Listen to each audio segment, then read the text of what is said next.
John Powell disait que la vraie erreur est celle dont on ne tire aucun enseignement. Je pense qu'il a tout à fait raison et c'est ce dont on va parler aujourd'hui.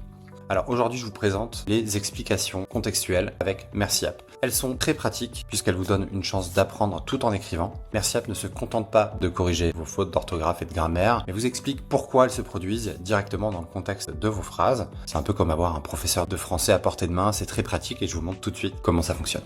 Alors j'ai écrit un texte qui a été analysé en temps réel avec MerciApp et je m'aperçois que certains mots sont soulignés.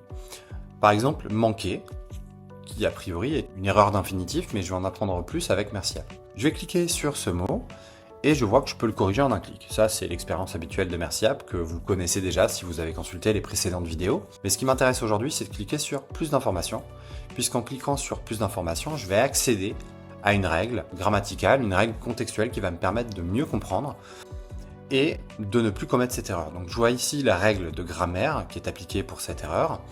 Je vais pouvoir la lire, la consulter, puis j'ai aussi des exemples de corrections pour d'autres phrases qui partagent cette même typologie d'erreur. Je vous laisse regarder tout ça, et puis vous pouvez aussi consulter les erreurs sur d'autres typologies d'alerte.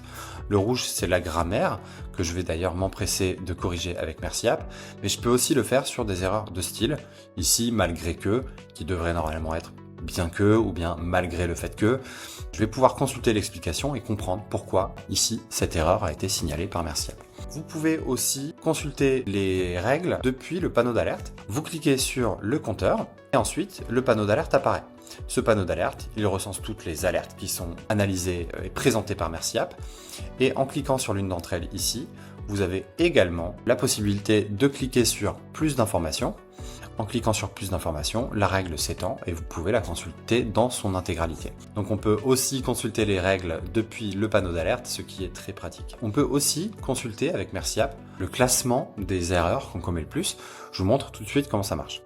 Donc je suis dans mes statistiques personnelles et je peux consulter mon top 30. Alors moi je l'ai étendu pour avoir vraiment la liste complète et je m'aperçois que j'ai bien en top 1 mots inconnus. La plupart du temps ce type d'alerte est le plus fréquent, mais tout de suite après on peut s'apercevoir qu'il y a anglicisme, grammaire. Alors ici grammaire puisque MerciApp est multilingue, donc je vois bien que je pensais être bon en grammaire, mais que la grammaire est en fait encore un sujet et je vais pouvoir travailler sur ma grammaire grâce à MerciApp et systématiser un peu plus la découverte des règles grammaticales en cliquant sur plus d'informations au fur et à mesure que je corrige du texte avec MerciApp.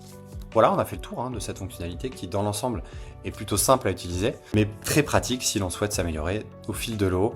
Et je vous souhaite vraiment de découvrir cette fonctionnalité et de l'essayer, puis dites-nous ce que vous en avez pensé. Voilà, je vous dis à très vite pour une prochaine vidéo, j'espère que celle-ci vous a plu et je vous souhaite une très bonne journée. Ciao ciao.